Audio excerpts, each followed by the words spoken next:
Uyu munsi ikiganiro cyacu reka tugihere ku cyumweru. Icyumweru kigizwe n'iminsi 7 ariko tugiye gukuramo iminsi 2 muri yo tuba ariyo tuganiraho. Ni kuwa kabiri no kuwa gatandatu. Kuwa kabiri no kuwa gatandatu hari abantu bataryama benshi bategereje ikiganiro cyitwa Ikinamico kinyuzwa kuri Radio Rwanda no ku mbuga nkoranyambaga.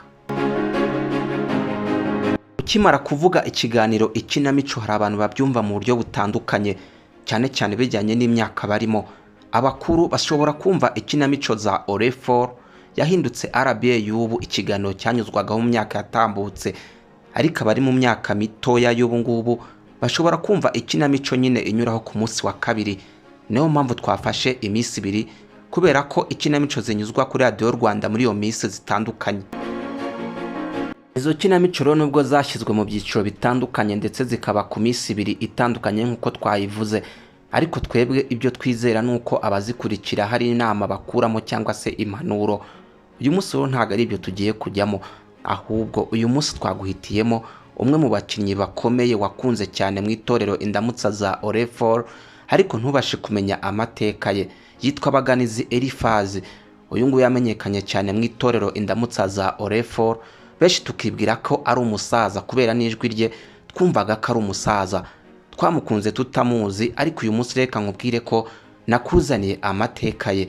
We bana natwe wibuke gukanda subscribe niba warabikoze warakoze cyane, tukwibutse gukanda like niba ngombwa ujye muri comment utwandikire ibyo wifuza kutubaza. Ikaze. nakubonye igana icyo ukora ko nakubonye ko naguteye imboni turabona na washanowe nikuye none aho wakiranaga n'abasore uko kabari ko kugashusha none wagurumanyura ashobora n'abasore ngibyo nabyiyone na nyina yemwe ababyeyi twagira ibyago mwuka byara amarere macyase usare cyabaye ukomeje kuvuga singutema ngo nguhora woje n'umupanga wanjye ntacyabaye kandi nakwemera kumutwara nikoye udukureho induru ugije ukuntu wandereye mu rugo uza guhindanganya umwana wanje none ukomeje kagutereka gasa wanzigowe ubwo rero wateze ingofero ng'amasunzu yambwira arenga ufata umuhanda uza kunyangirira ikibono wa nyanga biramawe bese n'ibiki ko nuva muvuga cyane n'ibiki reka wa mwana we reka ibyo mbonye aha nagahoma muno ubonye ibiki reka shira nyine mu kiraro maze tubone n'icyo gisamwe ariko umusenzo nukawe nindi haragishema cyane ntabwo ndumujuru. Uyu nguyu rero yitwa Baganizi Elifazi, yamenyekanye cyane mu itorero Indamutsa rya Oreforo, yaje guhinduka RBA y'ubu kubera ubuhanga bwo guhindura ijwi. Abakurikiraga Ikinamico mw'ibyo bihe bibwiraga ko ari umusaza, usibye ko kubera ubuhanga bwamwumvikanagaho uyu nguyu yakundaga guhindura ijwi, maze itorero Indamutsa rya Oreforo rikamukinisha mu mwanya w'umusaza. Abakurikirana Ikinamico mw'ibyo bihe bakibwira ko ari umusaza kandi atari ko bimeze. Uyu nguyu yarafite imyaka itarenze 30 y'amavuko. Baganizi Elifazi rero usibye mu gukina mu itorero Indamutsa, uyu nguyu yakoraga kuri Radio Rwanda ashinzwe kureba ko amakuru agiye kunyuzwa kuri Radio Rwanda yabonetse kandi ameze neza. Baganizi Elifazi yamenyekanye mu nkinamico zitandukanye, gusa izo twakwibutsa ni nk'iyitwa Amazi ya Teke Ndagiye. Ahangaha akina ari se w'Amazi ya Teke, aho umuhungu witwa Haruna ashimuta Amazi ya Teke amujyanye i Kigali. Amazi ya Teke nakubonye igana icyo ukora ko nakubonye ko naguteye imboni turabona na washanowe nikuye none aho wakiranaga n'abasore uko kabari ko kugashusha none wagurumanyura ashobora n'abasore ngibyo nabyiyone na nyina yemwe ababyeyi twagira ibyago mwuka byara amarere macyase usare cyabaye ukomeje kuvuga singutema ngo nguhora woje n'umupanga wanjye ntacyabaye kandi nakwemera kumutwara nikoye udukureho induru ugije ukuntu wandereye mu rugo uza guhindanganya umwana wanje none ukomeje kagutereka gasa wanzigowe ubwo rero wateze ingofero ng'amasunzu yambwira arenga ufata umuhanda uza kunyangirira ikibono wa nyanga biramawe bese n'ibiki ko nuva muvuga cyane n'ibiki reka wa mwana we reka ibyo mbonye aha nagahoma muno ubonye ibiki reka shira nyine mu kiraro maze tubone n'icyo gisamwe ariko umusenzo nukawe nindi haragishema cyane ntabwo ndumujuru. Uyu mugabo rero yitwa Baganizi Elifazi.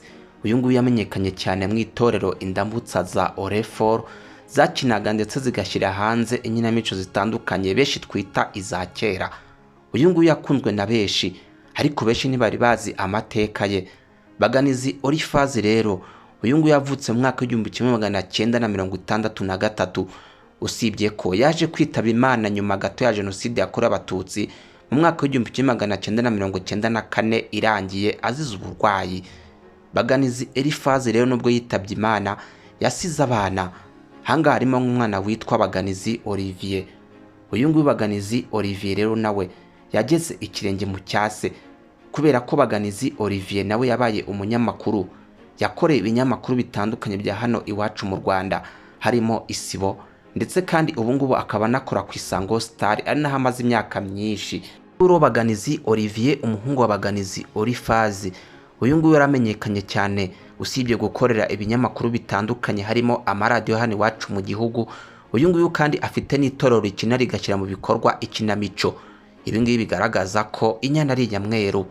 Baganizi Olivier ubwo yatumirwaga n'ikinyamakuru Keti Radio, ahangaha ni mu kiganiro Impamba y'Umunsi, yashimiye cyane abanyamakuru kubera umwanya yahawe kugira ngo asobanure ubutwari bwa se mu kuzamura umuco n'indangagaciro mu ikinamico nyarwanda.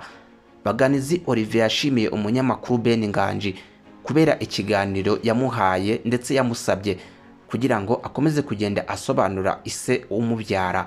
Ijwi rituje rero ryuzuyemo ubwenge mu guhindura ijwi. Benshi bakurikiranaga inkinamico bibwiraga ko ari umusaza, ariko ntanjye nabikubwiye Baganizi Orifaze uyu nguyu ahubwo yari afite ubuhanga bwo guhindura ijwi. Ku myaka 30 itorero Indamutsa rya Orefor iri ngiri ryamwifashishaga mu mwanya wo gukina nk'umusaza kandi ari umusore. Ushobora kuba utaruzi byinshi kuri we, ariko ndakeka bimwe kuri we ngiye mbikubwira. Wakoze cyane rero, ukomeze kubana natwe kubera ko uyu munsi twinjiye mu mwanya w'imyidagaduro, aho tugiye kukugezaho bamwe mu bakinnyi wakunze bakinnye ikinamico. Komeze kubana natwe.